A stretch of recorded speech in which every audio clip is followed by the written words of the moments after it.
공부를 잘하려면 무조건 대치동을 가야 한다? 소위 말하는 전기세 내주로 가는 아이가 아닌가도 한번 보셔야 돼요. 선행학습을 무조건 첫 번째 기준, 진도를 첫 번째 기준으로 잡으면 안 된다는 걸 말씀드리고 싶어요. 어머니들이 직장 다녀오시면 힘드시잖아요. 네, 힘들죠. 하나부터 끝까지 너 개념 뭐 했니? 뭐 다 챙기긴 어려워요. 참 엄마들이 할 게 많습니다.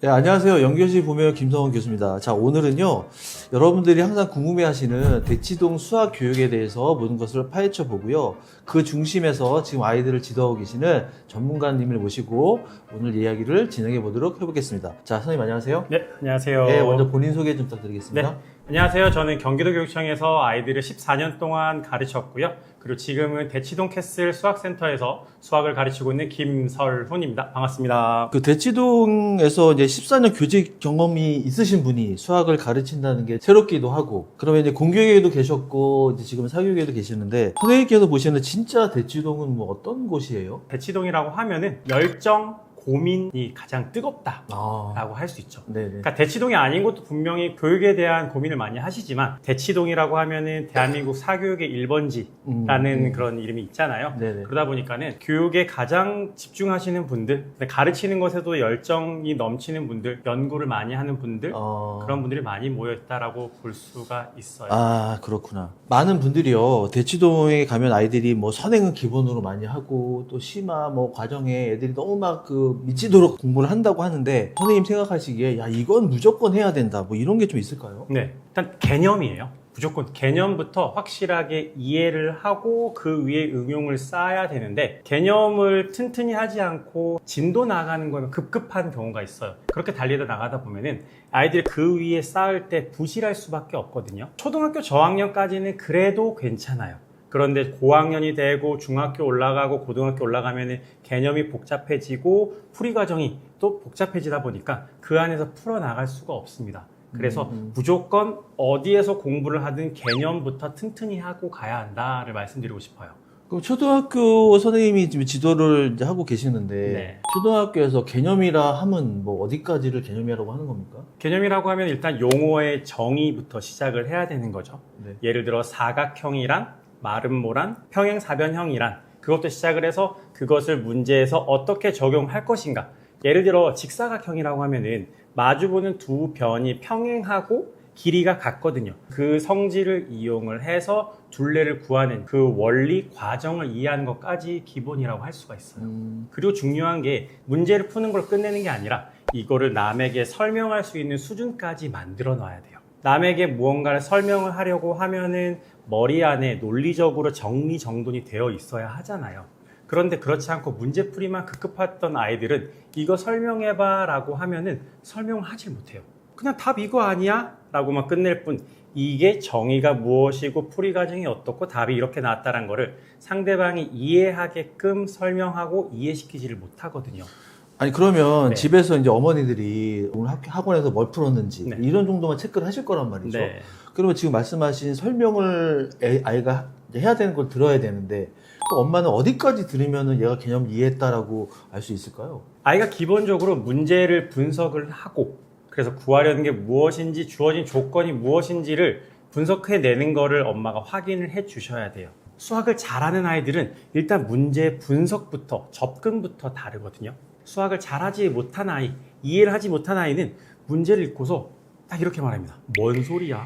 라는 것부터 차이가 나거든요. 네. 그렇기 때문에 어머니들께서 확인을 하실 때는 네. 우리 아이가 문제를 정확하게 이해를 했느냐, 네. 그리고 개념을 가지고 풀어냈느냐, 그 부분을 보셔야 돼요. 그러니까 초등 수학은 점수나 어떤 뭐 선행의 어떤 레벨보다는 지금 현행에서의 어떤 개념을 정확하게 설명할 수 있고 이해하고 있느냐, 이게 중요하다는 얘기신 거죠? 네, 맞아요. 아, 그러면 대치동에서도요, 수학을 못하는 아이들이 있죠? 네, 그쵸. 예, 있어요.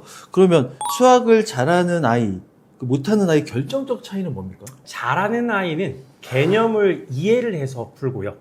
잘하지 못하는 아이는 문제를 암기를 해서 푼다 라고 먼저 말씀을 드리고 싶어요. 잘하지 못하는 아이는 이 문제 내가 어디서 풀어봤는데 기억을 해내서 암기를 해서 푸는 거죠. 그러면 문제가 뭐냐? 잘하는 아이는 또 다른 유형이 나왔을 때 그 문제를 풀어낼 수가 있어요. 그런데 잘하지 못하는 아이는 나 이거 안 풀어봤는데 처음 보는 문제인데 그럼 접근할 수가 없는 거죠. 그런 차이가 있습니다. 자, 그러면 수학을 잘하는 애들은요, 좀 보이는 뭐 특징들이 좀 있습니까? 끈기와 몰입 차이예요. 어. 네, 잘하는 아이는 끈질기게 물고 늘어집니다. 그 한 문제를 가지고 10분, 20분, 30분까지도 물고 늘어져요. 그런데 못하는 아이들은 문제를 한번 쓱 읽어본 다음에 몰라 라고 별표를 쳐버려요.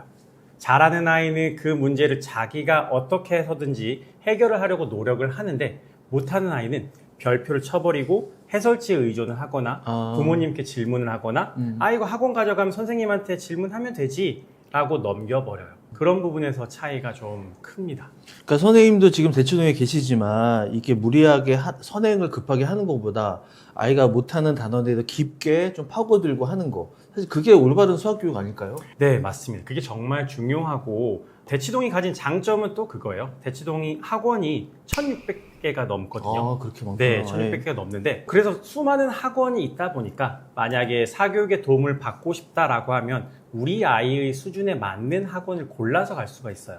네. 네, 대형 학원도 있지만 개별화 수업, 개인 수업을 하는 그런 학원들도 있기 때문에 잘하는 아이들은 선행을 쭉쭉 나가는 학원도 다니기도 하고요. 그렇지 않은 아이들은 자기 수준에 맞는 소규모 학원으로 해서 채워나가기도 해요.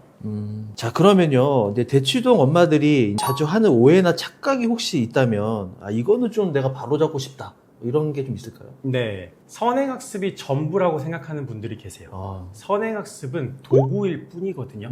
네, 진도가 우리 아이의 실력이다라고 생각하시는 분들이 계세요. 그런데 그 아이들의 실력을 열어봤을 때 이 아이들이 다 채웠으면 되는데 그렇지 않고 나가는 거 급급한 부모님들 아이들이 있거든요. 선행학습을 무조건 첫 번째 기준, 진도를 첫 번째 기준으로 잡으면 안 된다는 걸 말씀드리고 싶어요. 진도가 첫 번째는 아니다. 네, 맞아요. 두 번째는 투입량 대비 실력이 비례한다. 그러니까 학원을 많이 다니고 공부를 많이 하기만 하면 실력이 는다라고 생각을 하는 분들이 계세요. 그러다 보니까 학원 아이들이 이제 학교 끝나자마자 밤 10시까지 쭉 갔다 와서 숙제하느라 12시, 1시, 새벽 2시까지도 잠을 못 자는 학생들도 있거든요. 아이고. 실력이 늘려면 일정한 공부 양을 투입해야 되는 건 맞지만 그거를 아이들이 잠을 자지 않고서 무리하게 늘린다고 그거에 비례해서 증가하진 않거든요.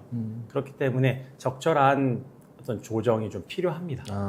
그다음 다른 아이랑 비교를 해서 실력을 파악하려고 해요. 그 비교구는 어제의 우리 아이가 되어야 하는데 다른 아이, 옆집 아이, 그 친구들과 비교를 하다 보니까 그러니까 우리 아이는 여기까지밖에 못 나갔는데 라고 생각하는 부분들이 있고요. 그 다음에 아까도 말씀드렸다시피 학원이 정말 많아요. 그리고 사교육 1번이다 보니까 훌륭한 선생님들 되게 많아요. 그런데 학원에 맡기고 선생님에게만 맡기면 된다라고 생각하는 분들이 계세요.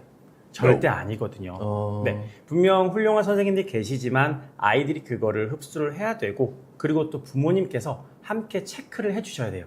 우리 아이가 소위 말하는 전기세 내주러 가는 아이가 아닌가도 한번 보셔야 돼요. 우리 아이가 수업 시간에 얼만큼 꼼꼼하게 필기를 했는지, 문제를 풀었는지, 오답 정리를 했는지 그거를 꼭 체크를 해주셔야 돼요. 네. 요즘에 뭐 선행하는 것 자체가 하나의 패턴이고 일반화가 됐기 때문에 뭐 그 어쩔 수 없는 상황인데요. 네. 아이들이 이제 선행을 하다가도 이제 현행이 사실은 더 중요한 거고 점수를 내야 되는 건데 지금 좀 위험한 상황인 것 같아요. 이렇게 뭐 확인하는 방법이 좀 있을까요? 점수로 판단을 해야죠. 결국에는 말로 설명하는 것보다는 어떤 문제를 풀었을 때 정답률이 얼만큼 되느냐를 객관적 지표로 봐야 되고요. 교재를 예로 들자면 초등학생들 디딤돌을 많이 푸니까요. 디딤돌 최상위의 하이레벨이라고 있거든요. 가장 어려운 문제가 있어요. 그 문제의 70%, 80% 정도의 정답률이 나오면 그래도 그 아이는 그 과정을 잘 이해하고 있다라고 보시면 되고요. 그것을 50% 이하로 떨어진다 그러면은 그 앞부분을 다시 채워주셔야 돼요. 그렇게 하면서 선행에 대한 좀 그 주기를 좀 조절해야겠네요. 네, 맞아요. 이 영상 보시는 저희 구독자분들 중에서는 이제 워킹맘 엄마들이 많이 계시는데 이분들이 직장에서 오시면 너무 힘들고 막 이러시단 말이에요. 오셔서 이것만 그래도 좀 체크해 주시라 하는 게 좀 있을까요? 아이들이 문제를 풀 때 문제 분석을 했는가 보면 아이들이 눈으로만 풀어요. 그냥 아. 눈으로만 팔짱이를 딱 끼고서 아. 눈으로만 풀고 숫자만 띡띡띡 써서 끝내거든요. 그런데 저는 생각하는 거는 문제를 얼만큼 꼼꼼하게 분석을 하고 식을 세웠는가는 그 순간 아이들의 태도라고 생각을 해요. 왜냐하면 식을 쓰면 귀찮거든요.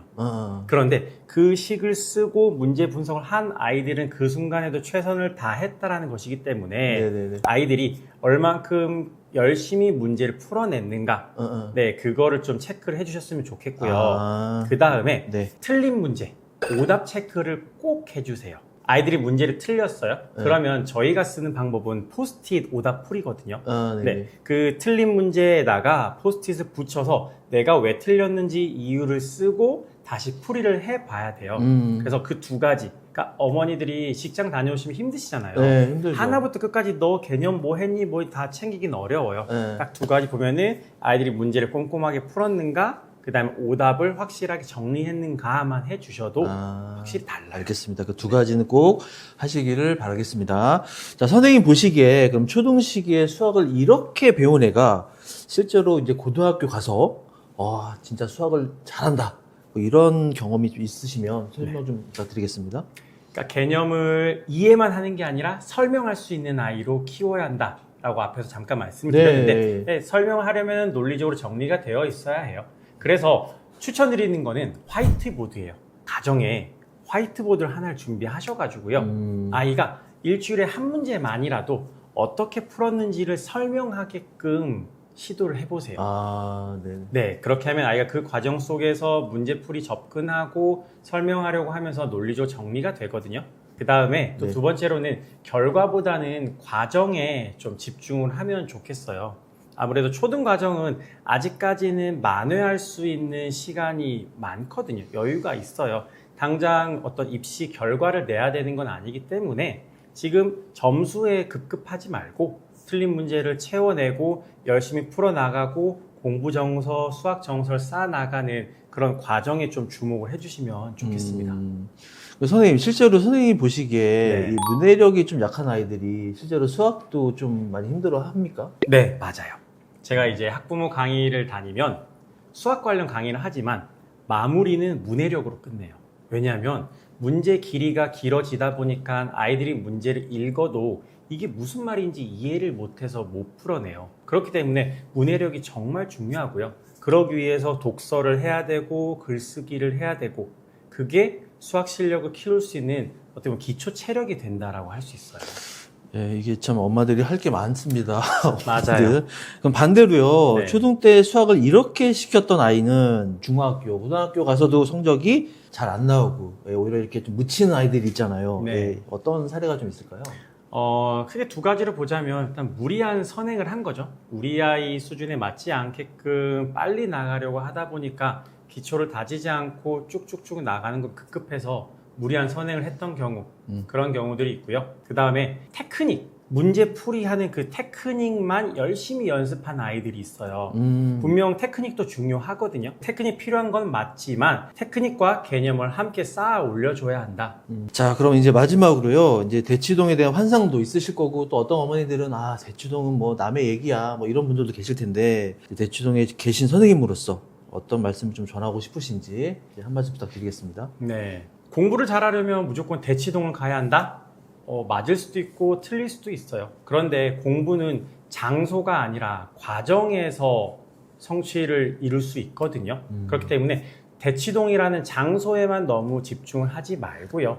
우리 아이가 있는 곳, 우리가 있는 곳에서 그곳에서 개념을 튼튼히 다지고 과정 속에서 실력을 쌓고 그리고 틀린 문제를 피드백해서 구멍을 메우는 그 안에서 우리 아이의 수학 실력을 키울 수 있다라고 말씀을 드릴 수 있습니다.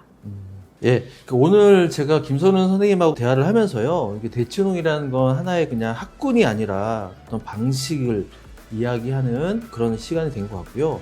누구나 따라갈 필요는 없지만 이제 알고 나면 이 수학이라는 공부 방법이 더 선명해질 수 있다는 그 말씀을 해주신 것 같습니다. 자, 대치동에서 우리 초등, 중등 수학을 가르치시는 김선훈 선생님과 함께했습니다. 지금까지 영교시 부모의 영역 김성건 교수였습니다. 감사합니다. 감사합니다.